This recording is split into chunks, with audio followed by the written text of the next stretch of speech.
Alright, hello guys. Today I'll be covering with you chapter 4. This is from your textbook. The chapter is forces. This is currently the new syllabus for 2024, those taking the national exams in 2024. So in the syllabus, this chapter 4 is actually chapter 3, or actually half of chapter 3 together with mass weight, which was the previous chapter that was covered. Alright, so what are we learning? We are learning Newton's laws of motion for this chapter. What are free body diagrams? Vector diagrams actually we covered quite a little bit in chapter 1 already, so I'll just recap and some additional information. And what are some effects of resistive forces on motion? Alright, so there are three Newton's laws, so we'll be going into detail and describing what each of them entail. And then we will use Newton's law to solve questions on motion, basically. Alright, so if you're interested, please go to the slides, check out the video on iFly. This is just a skydiving wind tunnel, and how is it that somebody is able to be weightless or be flying in this skydiving wind tunnel. Alright, so let's go into first, before we go into Newton's laws of motion, we need to describe first what are the effects of forces on the motion of body. You learned this in lower sec, but just we are examining the effect of forces only on motion. So if you remember what you learned in lower sec, then actually there's also another one, which is it will change the shape of an object. But since we're just focusing on the motion, then all that we need to know is that a force may cause a body which is initially resting, not moving, to move. A moving body may accelerate or increase in speed. A moving body may decrease in speed or slow down, and a moving body may also change direction. Alright, so these are the four main effects of forces on any motion of any body or any object. Alright, so we are interested in today the study of how a force can cause an object to accelerate or decelerate. So we need to talk about first, but there are some questions for you to think about. When an object is at zero acceleration, does it mean there are no forces acting on it? Can you think of any situations where an object is moving at zero acceleration but there are still forces acting on it? Of course, zero acceleration, if you phrase it another way, is just constant speed. So if you're talking about an object moving at constant speed, is it possible that there are still forces acting on it? Of course there is, so we'll talk about it in detail now. First and foremost, I just need you to get used to the notation. When I write F with a subscript R, I'm talking about force, and R represents resultant. Alright, so you will see this kind of notation used a lot in the forces. Later you will see things like force AB and also force BA. So I'll discuss what it means, but basically the main word is that this is the force. We are talking about a force, and this gives a description of what kind of force it is. Alright, so we talk first about Newton's first law. So this is a statement for Newton's first law. Newton's first law states that every object will continue in a state of rest or in a uniform motion in a straight line unless I have a resultant force acting on it. So this is extremely important. That's why I put a star there. You need to memorize this phrasing for Newton's first law. Now, so Newton's, whatever he's saying is that actually when the resultant force acting on an object is zero, alright, then we say that the forces acting on the object are balanced. So what does it mean, zero? If I have an object, I have a 10 Newton force acting to the right, I have a 10 Newton force acting to the left, then of course you know naturally that the resultant force acting on this object is 0 newtons. So when this happens, we say the resultant force is 0, but also just take note that you are also required, they will also use this term called the forces are balanced. So when forces are balanced, it just means the same as resultant force is 0. That means there is no net or resultant force acting on an object. So when there is no resultant force acting on an object equals to 0 newtons, then there are basically two types of motions that are possible. One, an object that is not moving initially will continue to remain not moving, which is at rest. an object that is already moving will continue to move at constant speed in a straight line. So that's what Newton is saying from the first law. So basically this is a summary of what Newton's first law entails. When I got no resultant force acting on the body, the object is either at rest or is at moving at constant speed in a straight line. Now, this law is often also known as the inertia law. So we need to understand what exactly is inertia. So you can just read the example here. Alright, I'll skip past this. If you're interested, just pause the video to have a read. So the inertia of an object is the reluctance of the object to change its state of rest or motion. Basically, it's the lazy,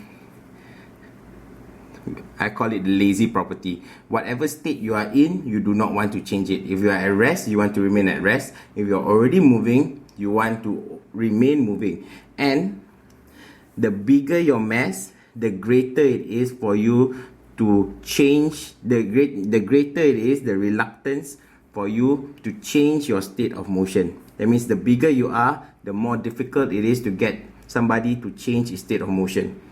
Alright, so which means then this is proportional to this. The greater the mass, the greater an object is.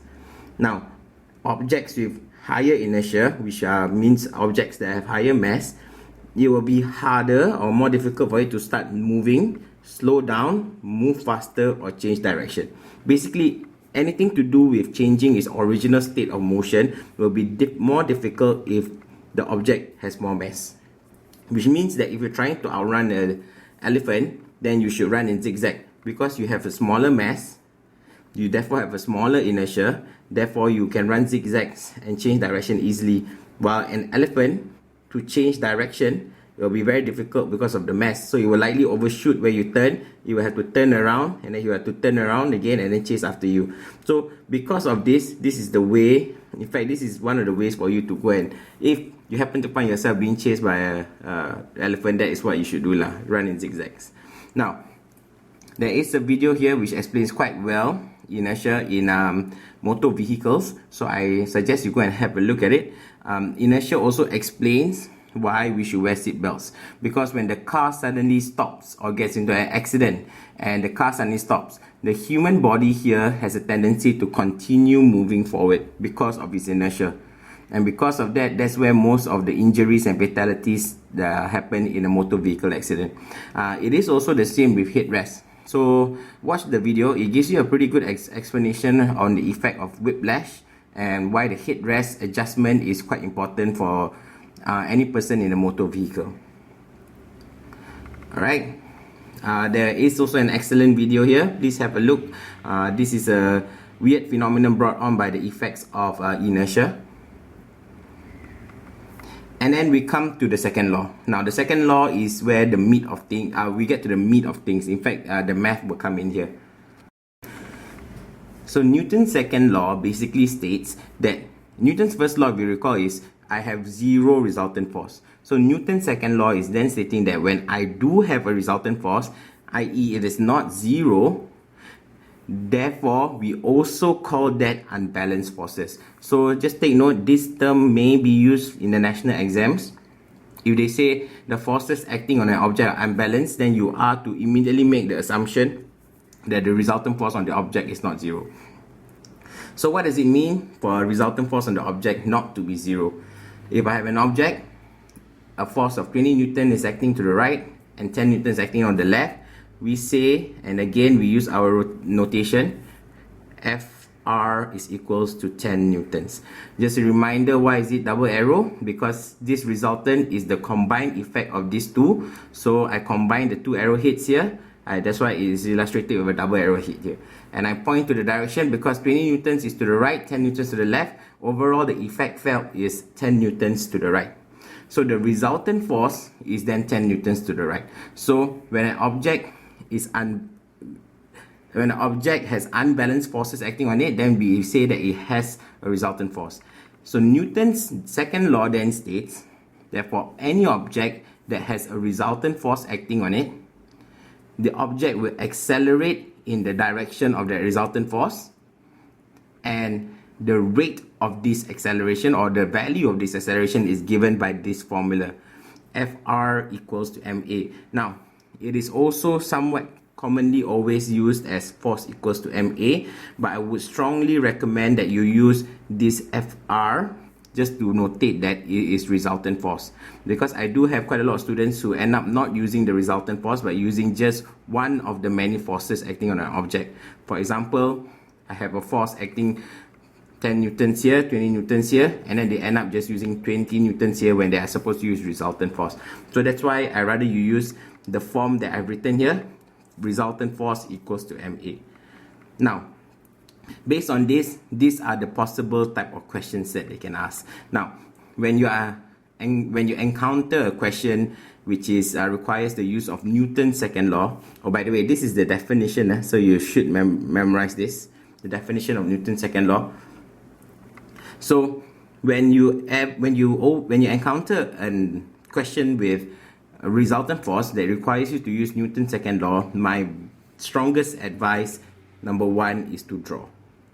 So let's say you are given a question, it's all text, then I want you to draw the object, illustrate all the forces acting on the object, and then answer the question. So for example, I'm given a question that says an object is 80 kilograms, there's a 200 Newton frictional force acting on it, and a 400 Newton forward driving force. This is a term that you may encounter, forward driving force. It's the force that is driving the motion. So I have a forward driving force of 400 newtons. Calculate the acceleration. Then it's just a simple matter of using resultant force is equals to ma. So Fr equals ma. So the resultant force is then 400 minus 200, because remember, resultant force, we are not looking at any individual forces but the combined effect of all the forces. So it's just 400 minus 200 equals to mass 80 kilograms times acceleration, and then you can do the calculation for this. The acceleration will therefore be 400 minus 200 is 200 over 80, and that will give you a value of 2.5 meter per second square. Now, that's all simple, but here are all the different permutations of question that can possibly come out. So the second type of question that can come out is this kind of question. Alright, I have a rocket. Alright, let me erase this because most of the time they won't give you a diagram for you to draw with. So I have a rocket, mass 10 kilograms. Calculate the acceleration if the upward thrust acting on the rocket is 400 newtons. Alright, thrust is also another kind of those forward driving force kind of descriptors. Get used to it because you will see these kind of words a lot appearing in whenever we deal with questions with Newton's laws. Upward thrust indicates a force that is driving the motion upwards for rockets. So in this case, I draw. Remember step 1, I say whenever you encounter a question on Newton's laws, just draw the diagram and indicate all the forces. Now, so 400 newtons is the force that is given. Is there any other forces acting on this object? Right, of course there is. We just went through the topic of mass and weight. You know that when an object has a mass of 10 kilograms, then it also actually experiences a weight downwards of 100 newton. This object is then 10 kilograms. So this is how I would set up the problem. I would draw the diagram. I would show. I would draw a diagram. I'll illustrate all the forces, and I'll also write the mass there. So now I can clearly see that the resultant force is then 300 newton upwards. Because 400 acting upwards, 100 newton acting downwards, so it's 300 newton acting upwards. So I then can just write the resultant force is 300 newtons, the mass is 10 kilograms, then times the acceleration. And therefore the acceleration is 30 meter per second square. So they can just change it up by giving questions like this. There's one more type of question which a lot of students do have a tendency to make mistake. So this is the kind of question that they may give you. I got a mass of 10 kilograms. Acceleration, instead of asking you to calculate acceleration, they give you acceleration and say it's 2 meter per second square to the right. The friction is 200 newtons. What is the driving force? So in that case, I need you to draw all the forces again. Draw the object, indicate the mass. The acceleration is 2 meter per second to the right, so I may want to illustrate. I know that the acceleration is due to the combined effect of the forces, or rather the resultant force. So I know the acceleration is 2 meter per second square to the right. because I'm indicating to the right and it's moving to the right, therefore I know that the friction must be in the opposite direction. I draw it as 200 newtons here. And then what is the driving force? So they want the driving force. So then again, I use the resultant force equals to MA. The resultant force includes an unknown here, so I do need to go and write that in. So the resultant force is the forward driving force minus 200 newtons.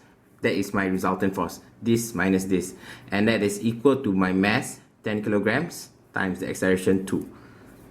So then I can then find forward driving force is then equals to 10 times 2 is 20. So it's 20. I bring this over. That's plus 200. Therefore, my final answer is 220 newtons is my forward driving force. So these are all the possible type of questions that can come up from Newton's second law. So just to summarize what we covered a little bit, a force can cause an object who is initially at rest to move. An object that is moving, two kind of motions is possible, is increase in speed or decrease in speed, or can also result in a change of direction. Alright, so just like how I wrote, where was the Newton's first law? Okay, over here.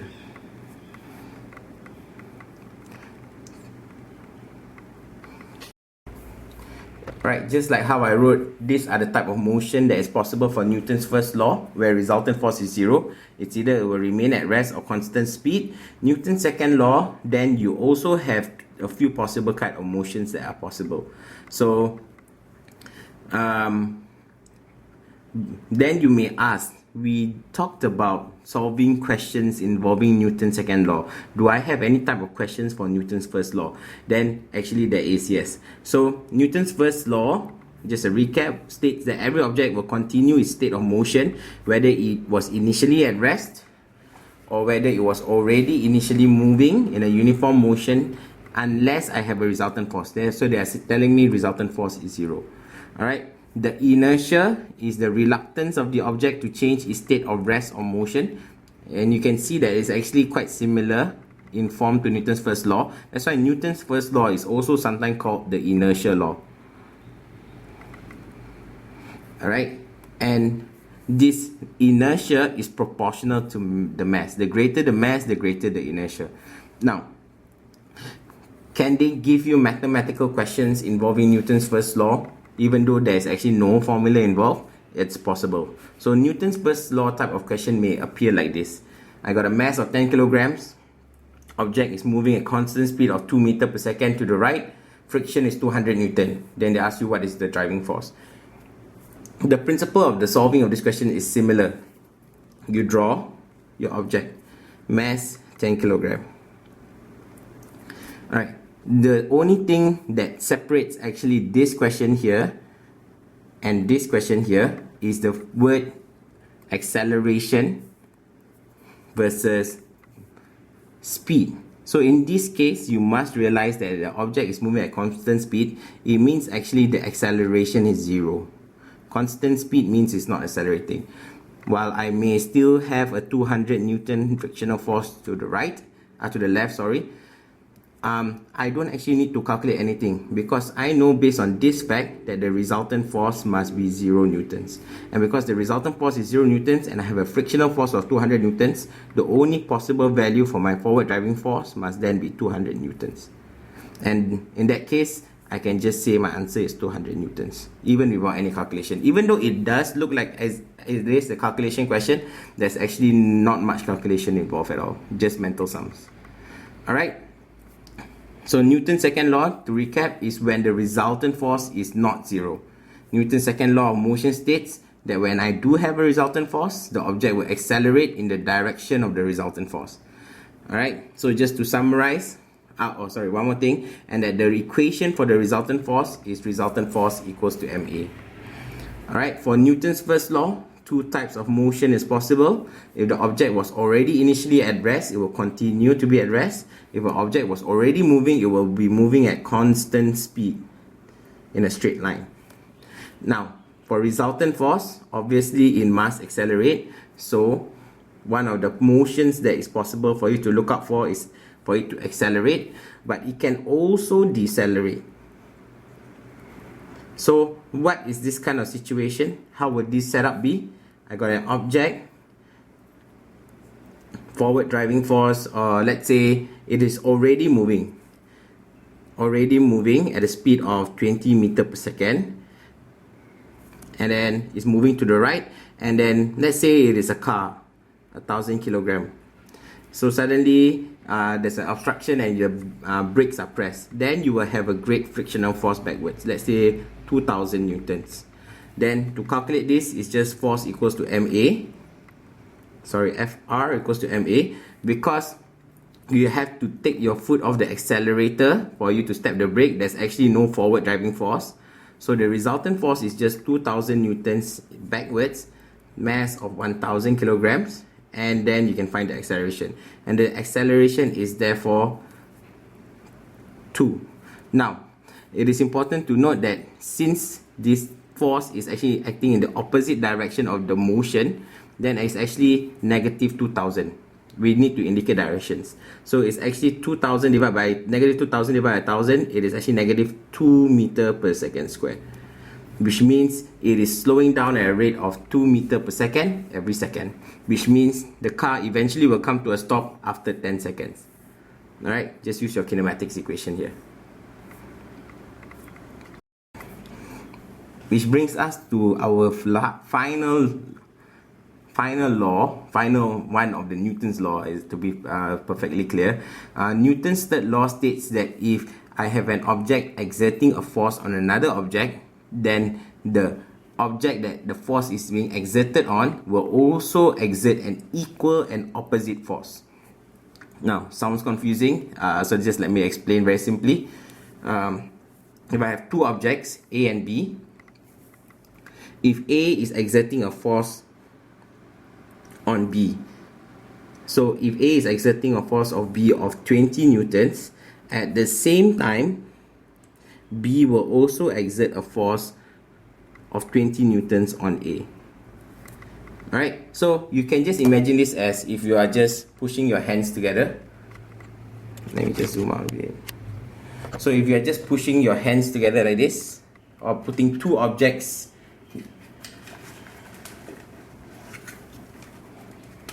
so if I have two objects here and I'm pushing them against one another like so, alright, this object will exert a force on this one, but at the same time this object will exert a force on this one. You can imagine this as when you push your hands together. When you push your hands together like this, you can clearly feel a force acting on both of your hands. The left hand will feel a force because of the right hand pushing on it, but at the same time the right hand will feel a force because of the left hand pushing back on it.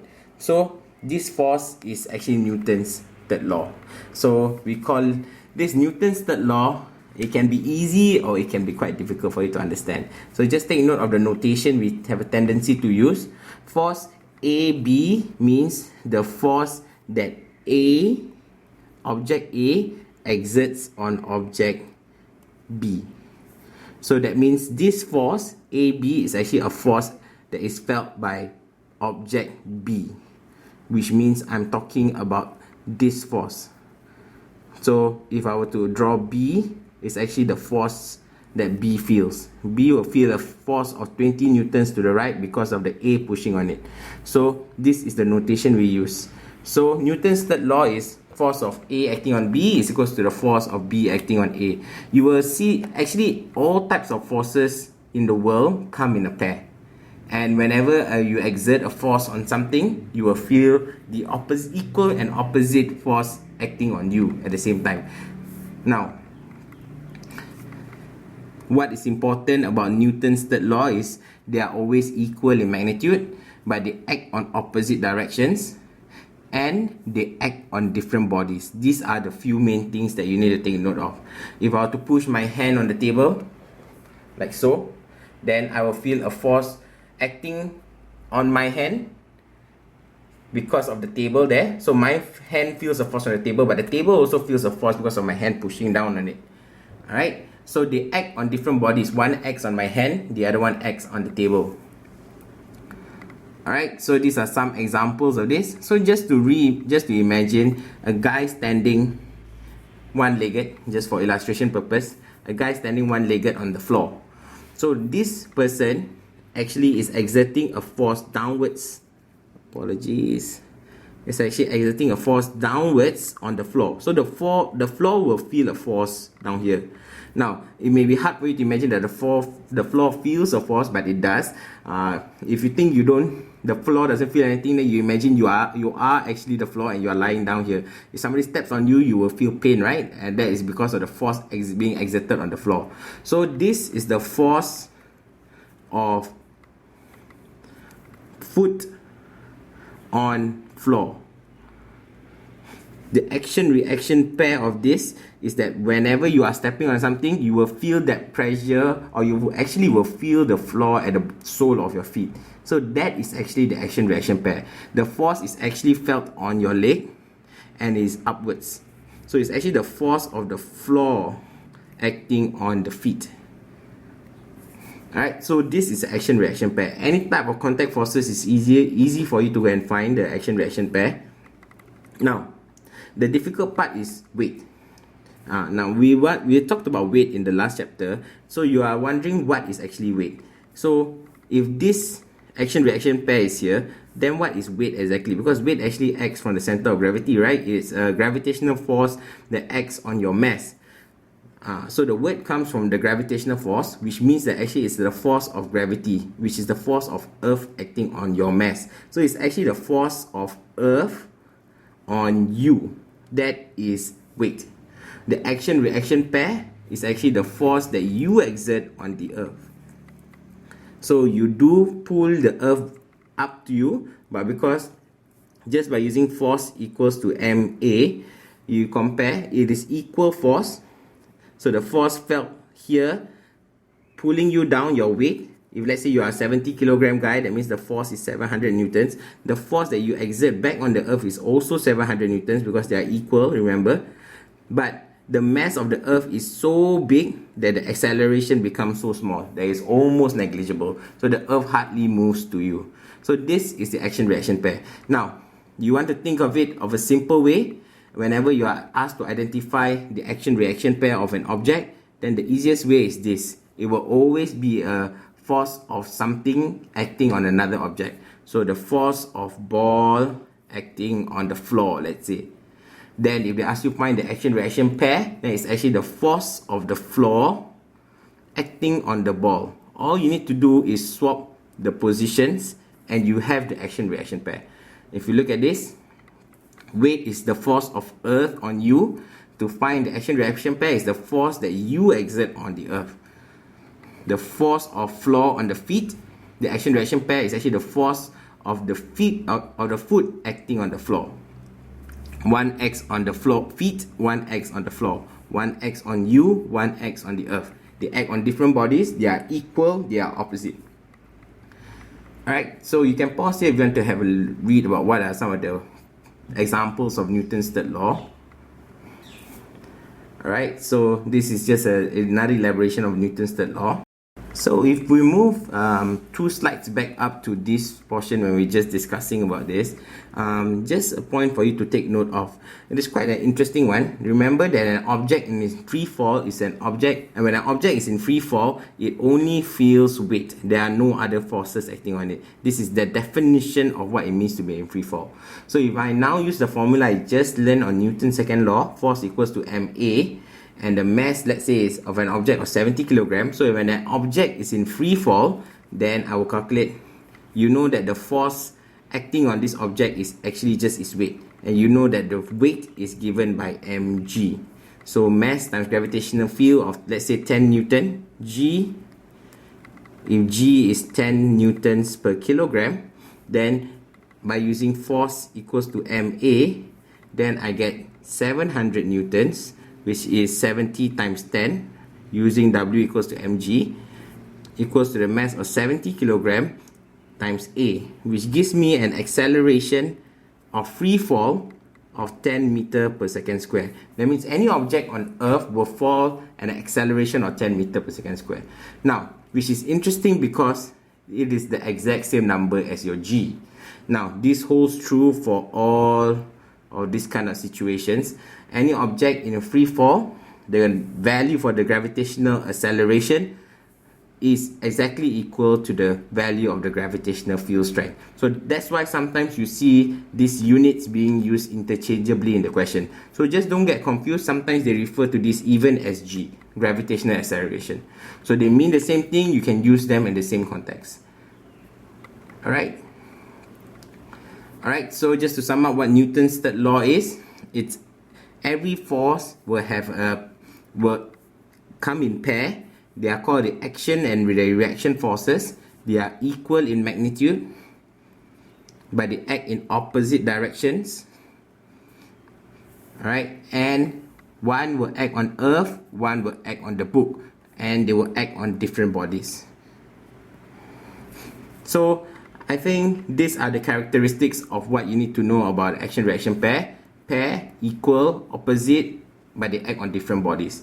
Now, some of the similarities, because these appeared in the O-level questions before, they are forces of the same nature. What on earth does this mean? If my force is due to my hand and hand pushing each other, then it's a contact force. Then the other action-reaction pair is also a contact force. If let's say I'm talking about weight, which is gravitational field, well, the gravitational force, then the action-reaction pair is also actually a gravitational force. If I'm talking about magnets, north attracting the south, this is a magnetic force. So if I feel a force to the right because of this, this will also feel a force to the left because of this. Both of them are magnetic force. So as whatever they are, they must be the same type of force. So we call these forces of the same nature. Alright, this is a little bit of history just to take note. Interestingly, before Galileo discovered about Newton's law, an object will remain in motion unless a resultant force acts on it. I guess there was discussion among the main thinkers at that point in time in the 17th centuries is that all objects will eventually come to a stop even if there's nothing acting on it. Alright, but now we know that all objects come to a stop because there is a resultant force acting on it even when I'm not pushing it. So if I roll a ball along the floor, it will eventually come to a stop because there's friction, and the friction actually is a force acting in the opposite direction, which we now know by Newton's second law will cause the object to decelerate and eventually come to a stop. So what they thought last time was that the natural tendency of object was that they will want to come to stop. Alright, so after Galileo, then Isaac Newton of course worked on his three famous laws that everyone is still learning now to describe any motion basically. Alright, so free body diagrams. Let me just run through very quickly what it is. Alright, so just head on over to this slide here. Just a few slides down away from the top here. Free body diagrams, you are actually not familiar with. I've been using it throughout the whole description of Newton's first and second and third law. The free body diagram is basically an object you draw, most simply drawn as a box, and then you use arrows to represent any and all the forces acting on it. So if I were to say this is an object acting here, can you identify all the forces or draw a free body diagram of the box? Now in that case, all I need to draw is, let's say if there's no other forces acting on the object, obviously I know there must be weight. So I draw weight downwards, I label it with W. Is there any other forces acting on this? Yes, you will actually have this normal contact force from the floor, or rather we call it from the Newton's third law action-reaction pair. The box is on the floor exerting a force. The force is also exerting a force on the box. So it's the force of the floor on the box. Now, sometimes this is a mouthful. We sometimes just use the word, this is a normal contact force. Normal, because in the context of mathematics, this force is always 90 degrees or normal to the floor. Right? Normal means 90 degrees, right? Alright, so free body diagrams are what we use as visual aids to help us solve any problems involving forces. Alright, so this is what a free body diagram will look like. Just to take note, some of the common mistake made by students is that they have a tendency to have a lot of floating lines, objects that forces that don't act on the object in a certain direction. So they may draw forward driving force like that. Let's say this is an object that is accelerating, or a car that is accelerating to the right. So sometimes they may just draw the force, the forward driving force like this. So this arrow here indicates that it's not actually acting on the car, but acting on the invisible object over here. So if you want to indicate that it's acting on the object, you have to connect it to the object. You have to label it as forward driving force for it to count as a accepted answer. Alright, friction is usually drawn in between the two contact surfaces in contact. We usually label them as F friction. If you want to draw air resistance, that's fine as well, F air resistance. Is that all the forces acting on an object that is accelerating? Of course not. There's also this one. There's also the weight. There's also the normal contact force. Now, there is also a tendency, because in some of the questions that will appear, they will say there's a guy here and there's a guy pushing on the box here. And then there's the tendency for people when they are drawing a free body diagram is to then draw the force acting like this, because it just shows how the guy is pushing, right? So this drawing of this free body diagram is actually wrong, because again, the force must originate from the object. So this is actually a force acting on whatever this thing is over here, which cannot be seen, to the right, and happen to be connected to the box. That's it. It makes no physical sense. If you want to draw the force of this guy acting on this box, it actually must be in this direction, starting from the object in the direction that the force is felt. Then you say force of the push, let's say, by this guy. Alright, so this is how a free body diagram that will look like, what a free body diagram will look like for an object, or let's say a car after the engine is switched off, but it was already initially moving with a constant uniform speed. Alright, now we have already covered vector diagrams, so just to recap about parallel and tip to tail. I know it's tip to tail here, but in my teaching in chapter 1, I call it head to tail method, right? So it's just the same thing. Now, why are we going into this a little bit more? Just a revision, because there is one more thing that I need to add on about vector diagrams in this chapter. Just a recap, if I want to draw a vector diagram to calculate the resultant force, remember that any vector has a head and a tail. The head is the starting point, the tail is the ending point. Tail is the ending point, the tail. So this is the head, these are the three tails of the respective vectors. Now, if there is an object that has these three different forces acting on it, how do I find the resultant force? You either use the parallelogram or you use the head to tail method. The only reminder to you is that you must preserve the direction. Whatever angle is shown here, you must preserve and illustrate, and also the magnitude or the length of the magnitude of the force, and you indicate that with the length, because you can't exactly illustrate Newton. You must draw and have a scale, so you must say 1 cm is to 1 Newton of the sort. Alright, now if I do have three objects, three forces like so, how does one solve this kind of question? Of course, parallelogram, we use it only in situations where there were only two forces, then we could find the resultant of those two forces. What if I have three forces like that? Alright, if that's the case, the easiest way is just to head to tail, and then head to tail again. So that means I just draw the 4 Newton force, preserve the direction, preserve the magnitude. Of course, all of these must be drawn with a ruler and measured to scale. Then, wherever the tail end is, I have the head of the starting one. So I can choose to go with the 5 Newton or the 3 Newton one. It doesn't matter, it will give me the same result. So let's say I decide to go with the 3 Newton force. Then it will actually, preserving the direction 20 degrees down, I draw this line, 3 Newtons. Okay, just draw to scale, make sure. And then finally, I preserve this line. This is actually 40 degrees above, so I measure 40 degrees, then I draw this 5 Newton line. Which means then the resultant of these three forces is just wherever the original head was to the ending tail. So I just connect this. This will give me the resultant. Now it doesn't matter which order of vector I use, it will still give me the correct answer. And I will just illustrate this very simply by just illustrating with this. So instead I will use this 1, 2, and 3 in this order. So I started off, let's say, with the 3 Newton force.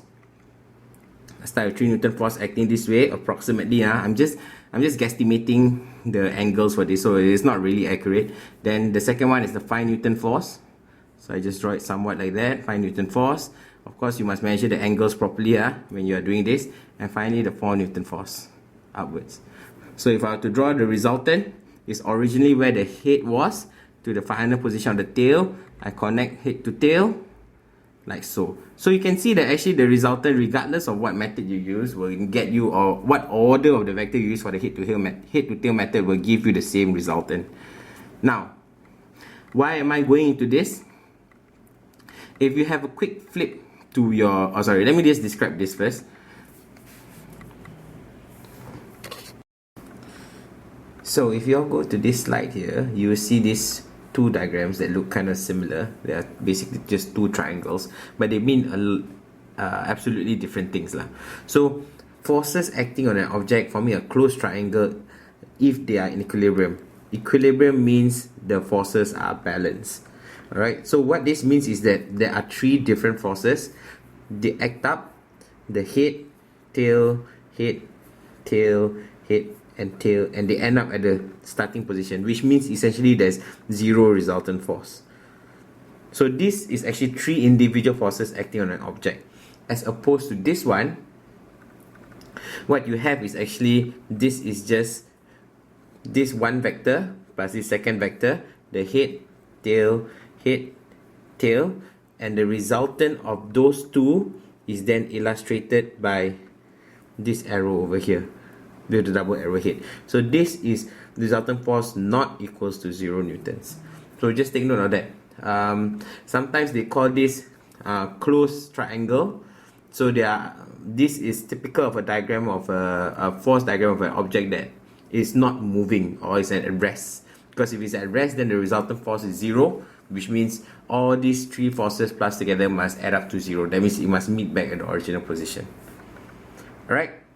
So why am I bringing this up in this portion of the chapter when we have already covered vector diagrams in chapter 1? Is because of this. So this is one of the learning objectives that you have to know. Solve problems for a static mass under the action of three forces for a 2D situation by means of a graphical method. Graphical method meaning just using your whatever you have been using now, your head to tail and your parallelogram method. So if you remember, we had a situation where we did a question in chapter 1 where I gave you a question where the object was not moving and there were three forces acting on it. It was basically a painting of a giraffe. I got one string acting in this direction, force 1, one string acting in this direction, force 2, and then the weight acting downwards. And then if you remember the question, I only asked you to find the resultant of 1 and 2. But if you look back at the question in chapter 1, you were actually asked to find what is this. So what you essentially did in that question, following the procedure, if I use parallelogram, then all you needed to do was to find the resultant of 1 and 2. Then all you need to do is form a parallelogram, right? So what you did was, you took this, retained the direction and the magnitude, and then you transferred it over, then you form a parallelogram, and then the resultant is given as such, right? Or the other method I asked of you was to do head to tail, right? Head to tail meaning you took this vector, retaining the direction and the magnitude and transferring over here. And then with that, you got the resultant, right? Which in both cases were the same. Here and here the same, acting upwards.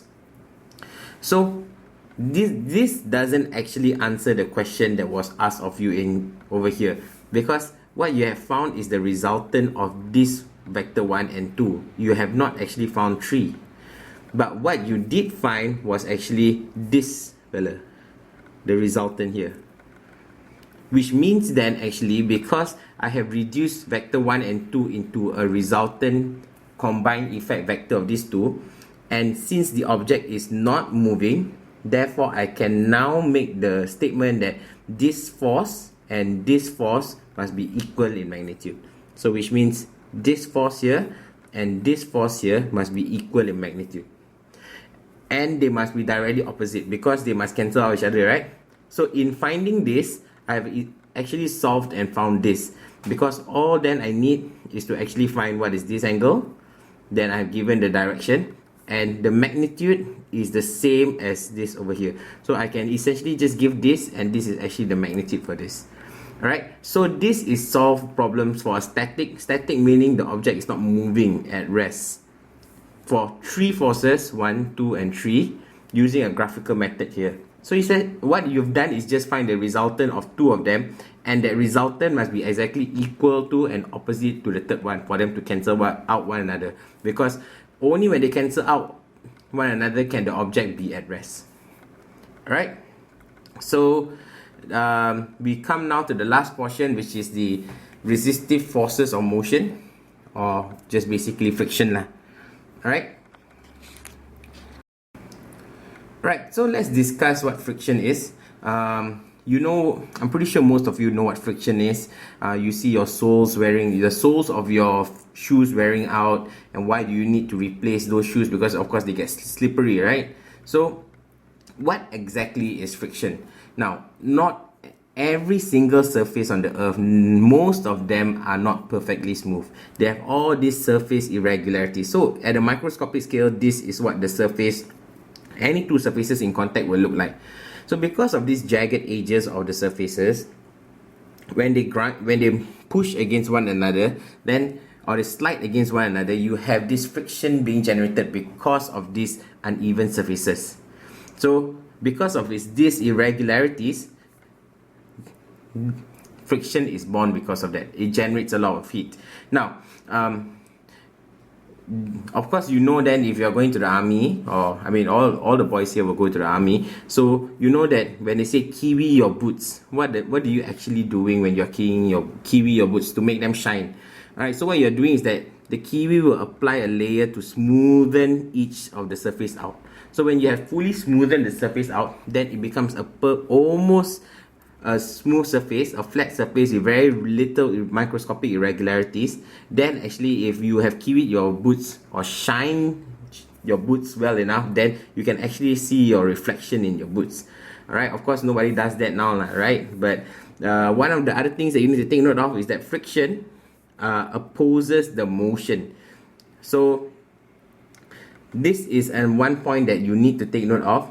If it's a common question that appears in the O's. If I have a car that is moving towards the right, and then they give you a car with the wheels like that, then you must imagine how the wheels are moving. So the friction happens between two surfaces in contact, which means between here at this point and this point.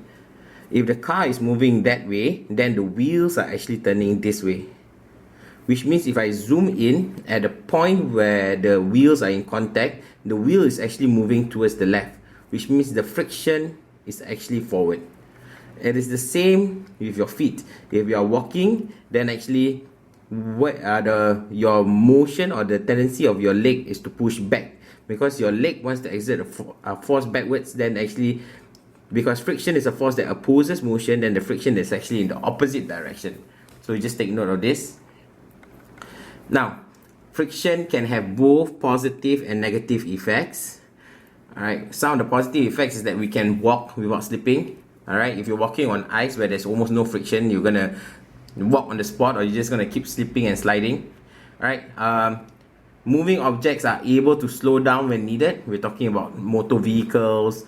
You don't have to press the brake because they will slow down eventually. Negative effects of friction is that because of that, cars are not that efficient. Whatever amount of energy is given by the fuel, not all of it is used to increase the speed or help with its motion, but some of them is used to overcome friction.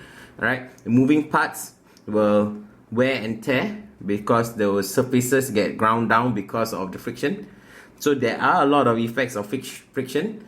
Not all of them good, some of them good, some of them bad. Friction is good because it allows me to hold this pencil actually. Without it, I would not be able to hold this because the pencil will keep sliding out of my hand. Right, so there are bad effects and good effects. So if there are bad effects or negative effects in the context that we're talking about, then we will want to reduce the negative effects. Alright, so you can watch this video here. Alright, it will tell you how methods of reducing friction. Just open up the slide and have a look at it. So Some of the ways we use to counteract friction, we use wheels, we use ball bearings, we use lubricants, or we polish the surfaces, or we use air cushions in the case of magnetic levitations. Alright, just talking about ball bearings. If you have not seen a ball bearing, this is what a ball bearing looks like. A ball bearing basically is two metal circular I would say pieces, one bigger than the other, and then in between are actually all these metal balls, and then they put quite a bit of lube inside here so that it becomes very smooth, so that these two surfaces are able to rotate very quickly with very little friction. Lubricants, as I mentioned just now with the shining of your boots example, the lubricants actually fill up the space and gaps in between to make the surface very smooth. Right, polishing will actually grind down all the surface irregularities so that it's smooth. Air cushion, well, then you remove the point of contact, because you need to have two surfaces in contact for there to be friction. So by using air cushion, then you actually minimize that contact, so there's none. Using wheels also help. Alright, so if there are negative effects of friction, we use these few methods to go and reduce this effect of friction. Now, again, I mentioned not all of them are negative. There are some effects that are positive. So we also then want to enhance positive effects of friction. Alright, so you can watch this video here. Again, just open up my slides and click the video. The videos are all embedded in the slides. Alright, you can just go and have a look at it. How tire treads prevent help with friction or increasing friction on the road so that cars don't slip and slide. We use friction to weld things together. Alright, two metallic pieces together. We also use friction to slow down our movement, so that if a parachutist, somebody dives off an aeroplane, a parachute is able to prevent them from basically becoming pancake on the ground by increasing the amount of friction they feel so that they slow down. Alright, climbers use chalk. Chalk increases the roughness of the skin so that there's a lot of surface irregularity, so there's a lot of friction, so that they can hold on to have a better grip on the rocks. So these are ways in which we increase the positive effects of friction. So friction, not all good, not all bad. Alright, so the final portion is talking about objects falling without air resistance. Now, for objects falling without air resistance, we covered a little bit of this in kinematics. When an object falls without air resistance, that means the only force acting on it is weight. Now, when we consider that kind of motion, I talked about this a little just now, it is a state of what we call free fall, which means the object, the only force acting on it is its weight downwards. Right? No other forces are acting on it. So when an object is falling like this, we call this state free fall, because the only force acting on it is its weight. Now, we did prove just now that an object in free fall on Earth, the acceleration is 10 meters per second. So sometimes you also call this the gravitational acceleration, given g, 10 meters per second square, and the direction is always towards the center of the Earth. In our context, our frame of reference is just downwards then, and the acceleration does not depend on their mass. Whatever the mass will be, they will fall at the same rate. Right? We covered a little bit of this in chapter 2 as well. So, for an object falling without air resistance or free fall, then the acceleration is given as 10 because it's gravitational acceleration. If we were to plot a velocity time graph, remember that the gradient of a velocity time graph gives us the acceleration, and if the acceleration is constant, always at 10 meters per second square, then what we have is a graph like this. Every 1 second, the speed increases by 10. The next second, it increases by another 10. This is the acceleration. So if you were to calculate the gradient of this velocity time graph, or rather the gradient of this slope, then you will get the value of g equals to 10 meters per second square. So this is what a graph of an object falling at free fall will look like. Now, what about situations where objects do fall with air resistance, as is the case with most real-life scenarios? When an object falls with air resistance, then you do have frictional forces. The frictional forces always oppose the motion, just like because it's friction. The faster you travel, the greater the air resistance. This, of course, intuitively you know, the faster you run, the greater the effect of the wind you feel on your face. Right? You increase the surface area, then you increase the amount of friction that you have, or the air resistance. And the more dense the thing that you are falling through, then the friction or the air resistance also increases, right? You can think of it as maybe you are falling through a thick oil, maybe then it will be the force pushing you upwards, alright, the air resistance will be higher. Alright, so this is what the graph of an object falling with air resistance, how it will look like. This is the velocity time graph, just take note. Now this is an excellent video that I found online that explains the effect of forces, and comparatively they compare the forces upwards, the red being air resistance, the green being the weight, and they compare the forces and how the forces change as the guy falls in a skydiving situation. So do have a look at the video, and then once you have watched the video, then get back to over here. Now let me explain this graph a little bit. Why does the graph look like that? At the initial stages, the only forces acting on the object are the weight. So that means initially the object, just before it jumps, the only force acting, or the moment, just the instance after it jumps, the force acting on it is only the weight, because of the air resistance. There is no air resistance because it's hardly moving. So the initial portion of the graph, this gradient here should be about 10 meter per second square. Now as he starts to increase in speed, because he's accelerating, right? There is gravitational acceleration, which means he's going to get faster and faster and faster. As he travels faster, then this point here comes into play. The faster you travel, the greater the air resistance. So while the weight may be the same like this, the faster he travels, or as more time progresses, the faster he travels, the greater the air resistance fell. Alright, because then you now have an air resistance acting upwards, the resultant force will actually decrease. And remember that resultant force is equals to ma.